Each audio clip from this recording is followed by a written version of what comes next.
I saw on social media, kind of maybe a good happy medium of now. I think the stage caution thing. I hate to throw him under the bus on his final year, but this came from Kevin Harvick saying we have to throw out the cautions. No, you don't think it came from him? No, I'm not saying it didn't come from him. Okay, because it did. Yeah, no, I'm saying he got it going in the media, and then the people on social media took over and saying, well, he's right. He's right. So what Kevin's saying is that, we got to get rid of the stage cautions because everyone's strategy is the same now. Well, I can assure you they're all the same now because we're just going to run our car out of gas and run it from the back because we're not planning for many cautions anymore. I think a good happy medium and would be let's go back to stage cautions, but you need to move the stages in a different spot where it will put you in a decision. Do you want to get stage points or do you want to get a win? Because it is so hard to pass. And not only will it do that, so you can put them at a... Can't you just be more... can't you just throw a real caution more often? Like for the Suarez spin, couldn't you just throw a caution for that? They could, but NASCAR, they keep getting thrown at them every week. That you're inconsistent. You throw for this, throw for that. They've been pretty consistent over the years. If someone spins out at a road course in a corner, they don't throw cautions for that. So they're being consistent. Well, then I guess you only have one choice. But I mentioned before the race, me and Chris Gabehart were talking, and it was like, they ain't going to let it go green like they did last week. No way, Jose. They are going to... You see some tire smoke, put it out. Put it out. You said that? Yes. Oh, you were wrong. I was wrong. I was wrong. No question. Eric Almirola was sitting in the middle of the front stretch. No caution. I applaud them. I think they ran that race in a very proper way. They did not try to twist any finishes. They didn't, put us in green, white checkers just because. They ran the race proper. And so some people aren't going to like it because we're going to run in a train. It's very hard to pass. If you're looking for contact, it's only going to happen during restarts. But, we saw at COTA, restarts got out of hand. Like that's not the show that you want. It may be if you're into bumper cars, you're probably into that, but there's too much on the line. Regular season championship, bubble, who's going to get into the playoffs, way too much at stake for them to throw phantom cautions. Chase Elliott runs out of fuel. Alan Gustafson thought that once Chase went to the switch, he could pass him 2 more times before pitting. I'm going to have to water up for this one.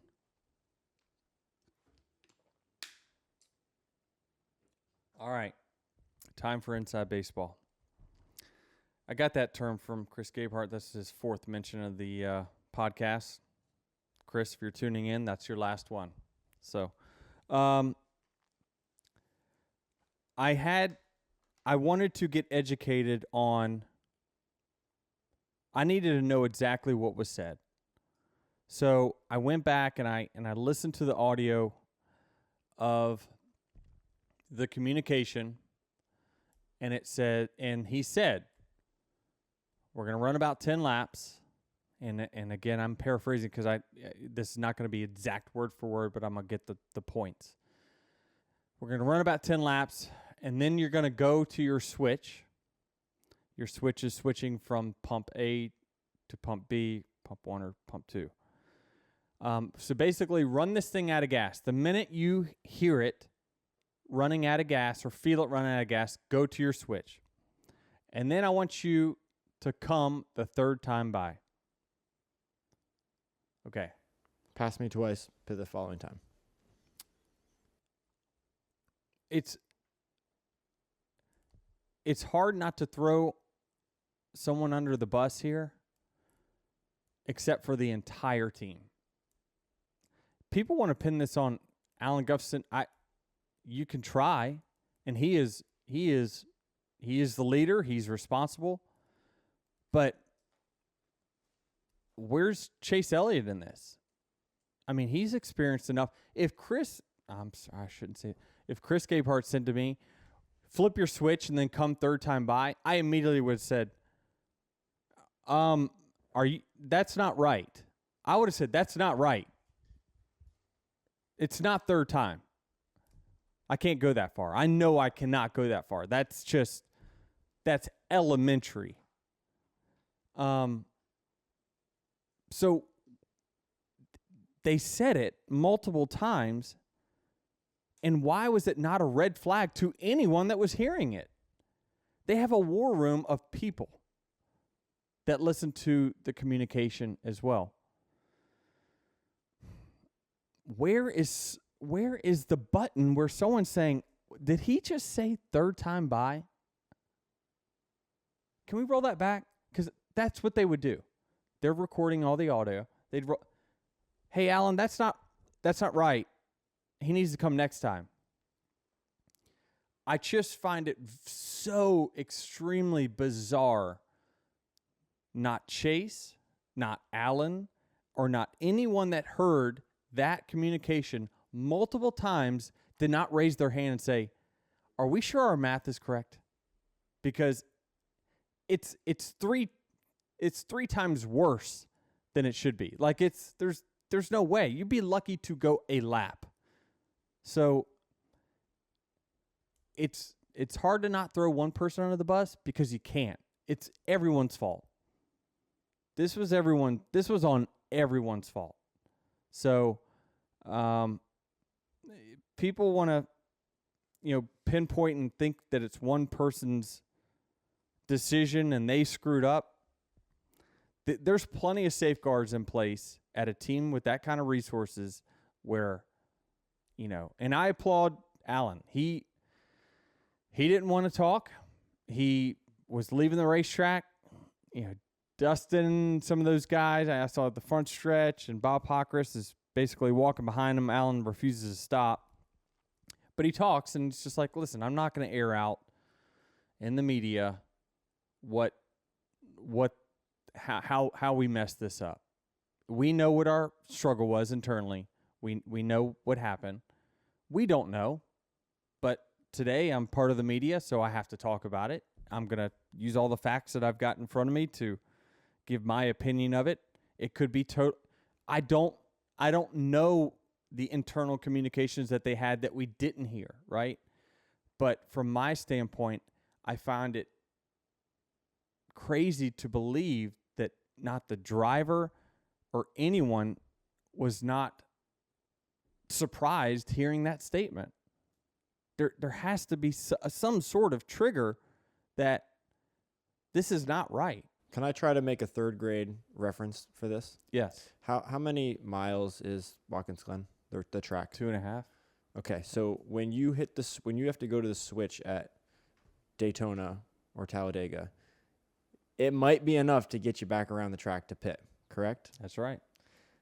Those tracks are also 2 miles, but they're a highway track. Simple math. They're a highway track. I know. Watkins Glen is like I think Steve Letarte it's did a town great. that you get less gas mileage hitting the brakes. It's my point. You bring up a point now on super speedways. It's about wide open throttle. So right. To counter your argument there a little bit, you're wide open throttle all the way around the racetrack. So you use more gas at a super speedway. Right, but your Sequoia gas mileage is better on 77 than it is driving through town. Well, did you look at the sticker? It's like 22 and like 20. Like there ain't much variance. That's very efficient. That's in one the lap. city. That's 2 miles. That's 1 lap. But I just don't I don't know any driver that doesn't know how much his reserve switch will get him.